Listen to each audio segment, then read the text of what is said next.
Baik, Assalamualaikum warahmatullahi wabarakatuh. Ketemu lagi dengan saya Pak Rahman. Di sini saya akan membahas satu materi lagi yang masuk pada proyek kalian kelas 7, yaitu aritmatika sosial. Nah, nanti untuk aritmatika sosial kalian akan diminta untuk membuat laporan simpel, laporan sederhana mengenai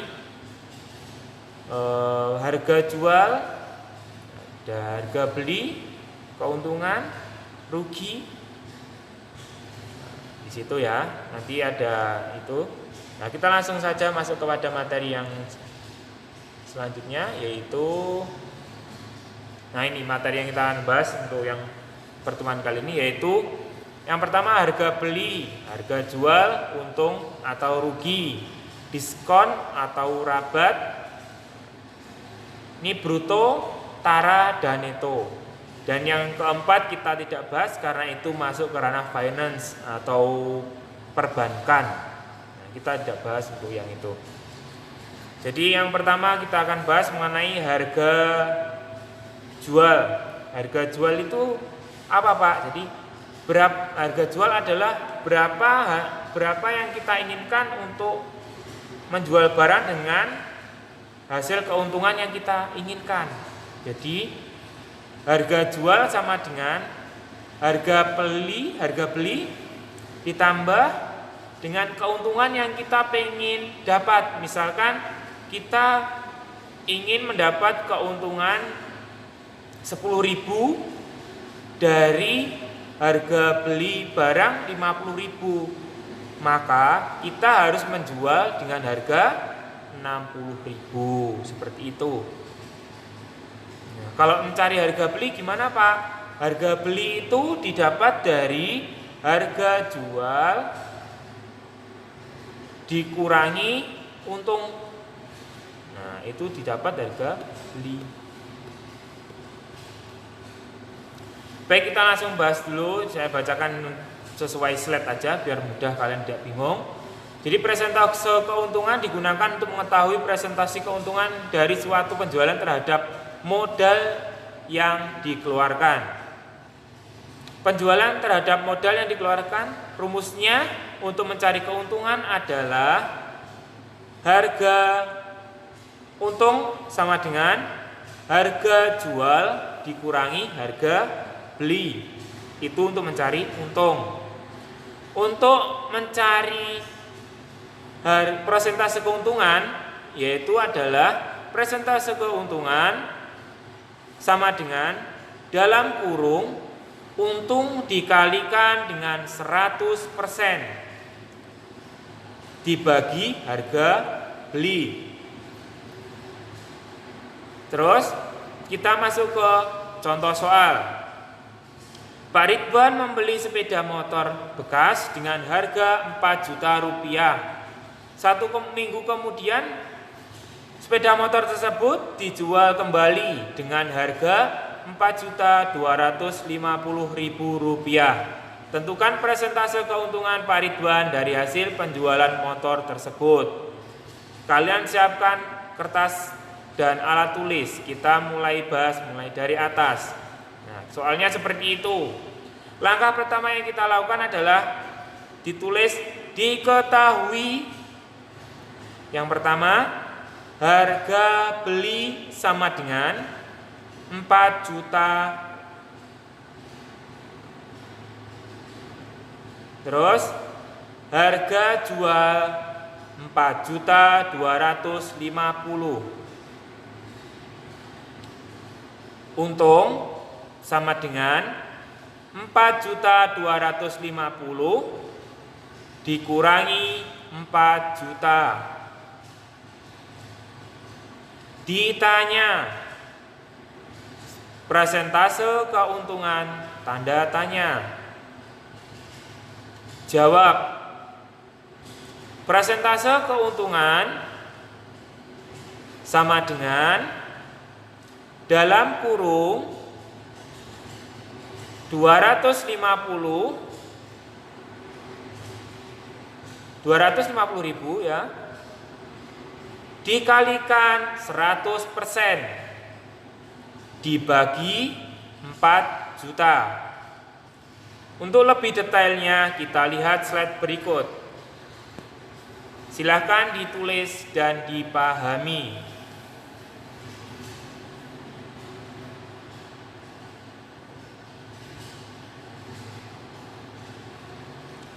Nah, di sini ada kesalahan pada harga jualnya, karena di soal tadi harga jualnya adalah 4.250.000. Tinggal kalian mengganti saja ya. Silakan dilanjut sampai diketahui hasil persentasenya. Tidak saya bahas untuk hasilnya, detailnya pekerjaan. Kalian bisa mengerjakan sesuai dengan contoh di slide.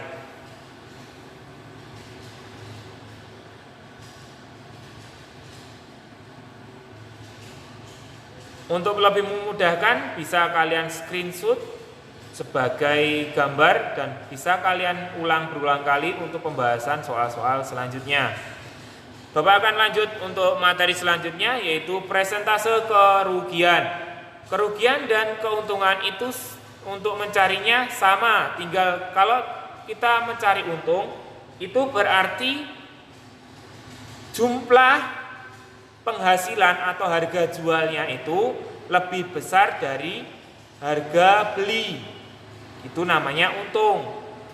Dan kalau kerugian itu berarti harga jual kalian di bawah harga beli. Berarti rugi. Ya, rumusnya sama. Untuk mencari rugi sama dengan harga beli dikurangi harga jual. Sama kayak yang mencari harga untuk mencari keuntungan. Untuk presentasinya juga sama. Sama, nggak ada bedanya. Cuma di sini kalau untung itu lebih dari harga beli, kalau rugi kurang dari harga beli. Kita langsung masuk ke contoh soalnya. Pak Hilman membeli sebuah mobil bekas dengan harga 40 juta. 1 tahun kemudian, mobil tersebut dijual dengan harga 3.600.000. Tentukan presentase kerugian Pak Hilman dari penjualan mobil tersebut. Caranya sama ya, usahakan sama seperti tadi.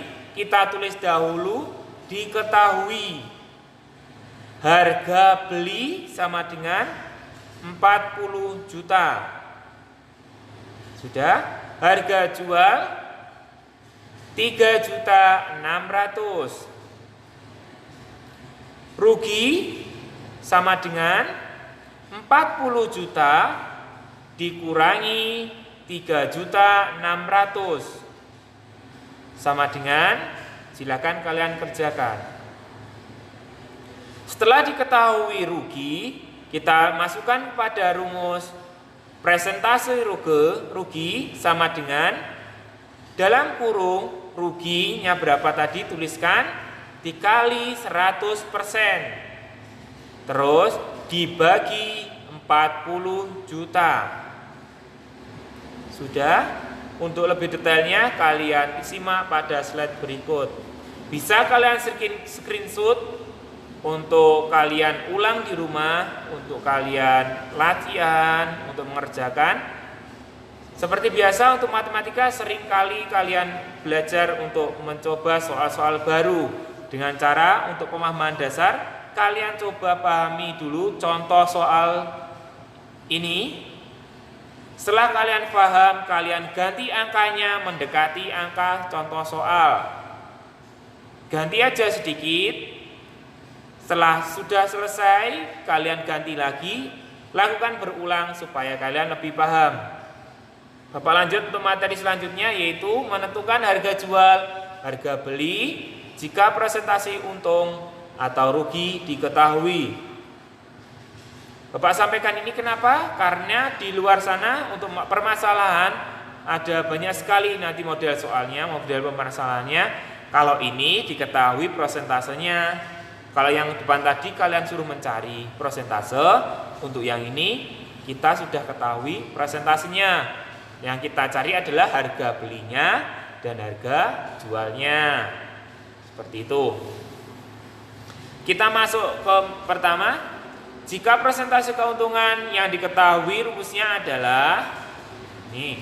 Untuk mencari harga beli, jika persentase keuntungan diketahui, harga beli sama dengan dalam kurung 100 dikali harga jual dibagi dalam kurung 100 ditambah persentase keuntungan. Dilanjut, harga jual sama dengan dalam kurung 100 ditambah persentase keuntungan dikali harga beli.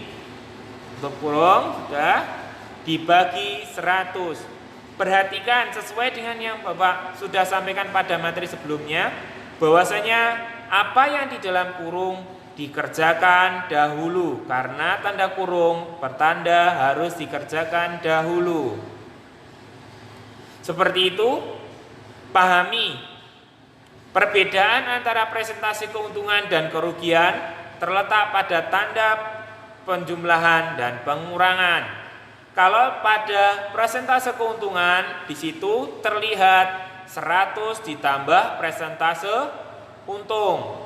Tetapi kalau di kerugian di situ terlihat 100 dikurangi presentase rugi, karena dari awal di dasar pengetahuannya bahwasanya kalau untung itu lebih dari harga beli, tetapi kalau rugi itu di bawah harga beli. Seperti itu. Bisa kalian screenshot untuk pemahaman. Bapak lanjut ke contoh soalnya. Contoh soalnya seperti ini. Rashid menjual sebuah barang dengan harga 120.000. Apabila Harun mendapat keuntungan 20% dari penjualan tersebut, maka berapakah harga beli barang tersebut? Seperti awal, dibiasakan diketahui harga jual sama dengan 120.000. Terus persentase keuntungan 20%. Ditanya berapa harga beli barang tersebut? Tanda tanya, jawab. Dari yang diketahui kalian masukkan ke dalam rumus. Harga beli sama dengan dalam kurung 100 dikali harga jual dibagi dalam kurung 100 ditambah presentasi untung, yaitu 20%. Untuk lebih detailnya silakan disimak pada slide berikut. Bisa kalian screenshot dan kalian tulis di lembar kerja tadi, supaya kalian bisa mengulang untuk berlatih dengan cara mengganti angkanya. Seperti itu. Jadi kerjakan yang di dalam kurung dahulu, biasakan seperti itu, sehingga di akhir diketahui bahwasanya harga belinya adalah 100.000, betul. Bapak lanjut ke materi selanjutnya mengenai diskon atau rabat. Diskon itu adalah potongan harga yang diberikan pedagang untuk pembelinya. Itu ya. Pak, misalkan saya ke toko beli baju, harganya sekian, dapat diskon 50%, artinya apa, Pak? Nah, artinya kalian tuh mendapat potongan harga sebanyak 50% dari harga jual semula. Nah, lebih detailnya kita masuk ke dalam contohnya. Ini seperti ini rumusnya ya. Misal kalian mendapat diskon 50%, itu sama dengan 50 per harganya berapa? Dikalikan 100%. Betul. Ini harus kalian pahami ketika kalian nanti pergi belanja. Nah, kalian kalau mendapat diskon atau potongan harga, kalian harus paham seperti ini. Karena ini penting, kalau ini apalagi kalau kita bicara masalah aritmatika sosial mengenai jual beli, ini penting kalian perhatikan karena ini sebagai dasar kalian untuk berdagang nantinya. Di sini nanti di SMP Alam Al-Ghifari kalian akan dilatih terus untuk bisa berdagang karena dagang itu adalah sunnah yang dianjurkan oleh Nabi. Bruto. Nah, ini bruto biasanya kalian bisa lihat di kemasan karung beras, di kardus atau di jajan snack kalian bisa lihat di situ. Bruto, neto, tara. Nah, bruto itu adalah berat kotor, teman-teman. Bruto itu berat kotor. Neto adalah berat bersihnya. Dan tara itu adalah kemasannya. Ini seperti ini. Saya ulang ya, bruto itu adalah berat kotor, neto adalah berat bersih. Nah, tara itu adalah bungkus, biasanya kemasannya itu punya berat kan, itu namanya tara. Nah, untuk mencari berat bersihnya sederhana, kalau kita cari berat bersih berarti berat kotor dikurangi taranya, seperti itu. Nah, ini untuk rumusnya untuk persentase tara ya. Tinggal besar taranya berapa, diketahui pasti soal, dibagi bruto, dikalikan 100%. Seperti itu, kalian harus pahami itu. Jadi kalau kalian beli jajan, beli snack, beli beras, beli tepung, di situ pasti dituliskan ada bruto, ada taranya. Maaf, tara tidak pernah tersebut karena itu berat karungnya, berat kemasannya. Pasti biasanya disebut itu punya ada neto atau brutonya biasanya. Sering dituliskan. Kalau kalian mau coba silakan kalian beli satu snack atau jajanan dan kalian siapkan juga alat ukur timbangan. Kalian ukur aja di situ nanti. Misalkan dituliskan neto pada kemasan adalah 70 gram misalkan. Kalian hitung aja netonya, itu berarti otomatis yang di dalam nanti, isinya nanti harusnya beratnya sebanyak neto tadi, beratnya. Dan taranya bisa kalian hitung di bungkusnya tadi. Bisa kalian coba. Seperti itu ya. Ini tidak kita bahas karena ini masuk finance. Nah, tidak kita bahas. Jadi untuk tugasnya nanti kalian akan diminta untuk mengira-ngira berapa harga jual dari sawi karena nanti kalian akan menanam sawi. Di mana kalian nanti akan melis berapa pengeluaran kalian dan kalian harus menjual berapa. Seperti itu ya. Terima kasih untuk penjelasan sekilas ini. Saya mohon kalian benar-benar mau berlatih, mau mencoba dan mau mengulang-ulang soal karena itu mempengaruhi pemahaman kalian. Sekian, wassalamualaikum warahmatullahi wabarakatuh.